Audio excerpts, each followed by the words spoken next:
Olha, tem algo muito fascinante acontecendo. Sabe aquelas ideias antigas, místicas? Elas estão voltando com tudo, mas de um jeito super moderno. Para a gente entender como e por que isso está rolando, vamos mergulhar numa série de livros simplesmente incrível que vai ser nosso guia.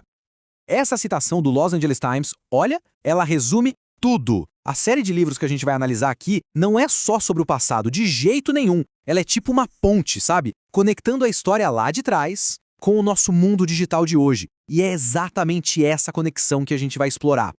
E a série aborda de tudo um pouco, viu? Desde tarô e bruxaria até lugares sagrados, mundos espirituais. O que é mais impressionante mesmo é como esses livros de arte, que são lindos e têm um preço acessível, simplesmente explodiram. Eles tiraram esses assuntos daquele cantinho, daquele nicho, e colocaram na mão de um público muito, mas muito maior. Beleza, então qual vai ser o nosso roteiro? A gente começa olhando os segredos dos próprios livros, depois vamos conhecer a mente por trás de tudo, daí a gente explora a ligação histórica entre arte, magia e transgressão, tenta entender por que isso está voltando com tudo agora, e no final a gente busca umas chaves para um significado mais profundo. Então, vamos lá. O que torna esses livros tão especiais afinal? A grande sacada é que eles não são aqueles textos acadêmicos, sabe, pesados, difíceis. Pensa neles mais como uma celebração, com um olhar jornalístico. É tipo uma porta de entrada para ideias bem complexas. E o apelo deles é imenso. Os livros são táteis, sabe? Dá vontade de pegar, são sensuais, são educativos.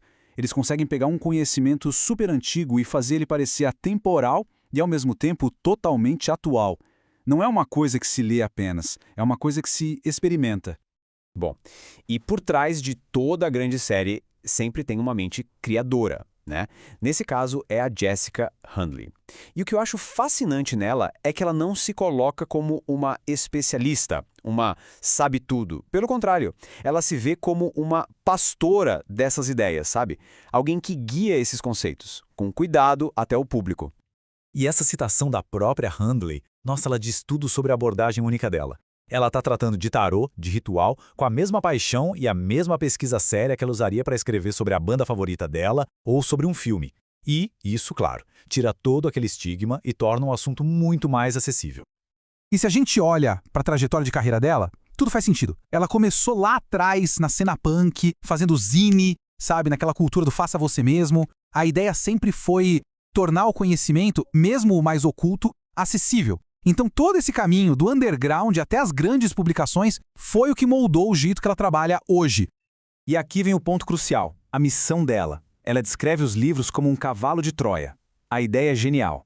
Usar o apelo de um livro de arte lindo, que todo mundo quer ter na estante, para entregar conceitos super transformadores. Ferramentas para intuição, para criatividade e, no fundo, para o autoempoderamento. Ok, agora vamos ampliar um pouco o nosso foco. Vamos entender essa conexão que é super profunda e muitas vezes bem rebelde entre a arte e o ocultismo. Basicamente, os artistas usaram o esoterismo de duas maneiras bem transgressoras. A primeira foi para quebrar as regras da própria arte. Pensa na Hilma F. Klint, por exemplo. Ela foi pioneira na arte abstrata e dizia que recebia instruções de espíritos. E a segunda maneira foi para quebrar as regras da sociedade mesmo. Aí a gente vê artistas performáticos usando rituais para desafiar de frente as normas sociais e morais da época. E se precisa de uma prova do quanto o público hoje em dia tem interesse nisso, segura essa. A exposição de arte mais visitada em toda a história do Museu Guggenheim em Nova York foi a de Hilma af Klint. Pois é, uma artista mística que foi praticamente ignorada enquanto era viva. O fato de o público ter lotado o museu para ver o trabalho dela diz tudo sobre essa vontade que a gente tem de reconectar a arte e espiritualidade. E isso todo nos leva à grande pergunta, né? Por que agora? Afinal de contas, essa não é a primeira vez que a gente vê um aumento no interesse pelo ocultismo. Bom, para entender o porquê, a gente precisa primeiro de uma definição clara. Esoterismo não é uma crença só, é mais como uma grande categoria. Um lugar onde foi parar todo o conhecimento que acabou sendo rejeitado, marginalizado, tanto pelo pensamento racionalista quanto pelas grandes religiões. É, no fundo, um baú de conhecimento rejeitado. E a historiadora de arte Susan Aberth explica isso perfeitamente. O que ela diz aponta para um sentimento de alienação. Quando as instituições tradicionais, sabe, a religião, a política, parecem não ter mais as respostas, é natural que as pessoas busquem outros caminhos. Elas procuram em outros lugares por significado, por empoderamento. Isso, na verdade, segue um padrão histórico. O interesse pelo oculto sempre dá um salto em épocas de grande mudança social. Aconteceu lá em 1800 com o espiritismo e o movimento sufragista. Aconteceu de novo nos anos 60 com a contracultura. A grande diferença hoje, a tecnologia. A internet não só conecta quem está buscando isso, ela cria comunidades globais e isso acelera tudo de um jeito que a gente nunca viu antes. Beleza.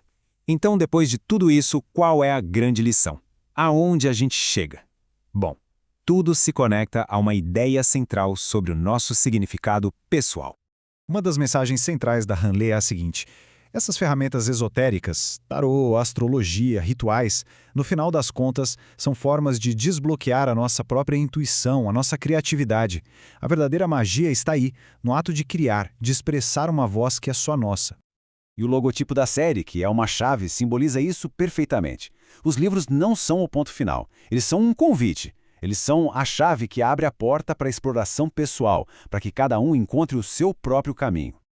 E essa ideia ilustra de forma brilhante o propósito final de tudo isso. Essa citação, que a própria Handley chama de declaração de missão da série, é um convite para a gente interagir com os mistérios da vida, sabe? Não só ficar olhando de longe, mas realmente participar. E a gente termina com essa pergunta bem provocativa do acadêmico Marco Pazzi. Agora que o que era marginal está virando mainstream, o que vem depois? Onde é que os artistas vão encontrar a próxima fronteira para desafiar o que é convencional? Fica aí uma reflexão para a gente continuar observando.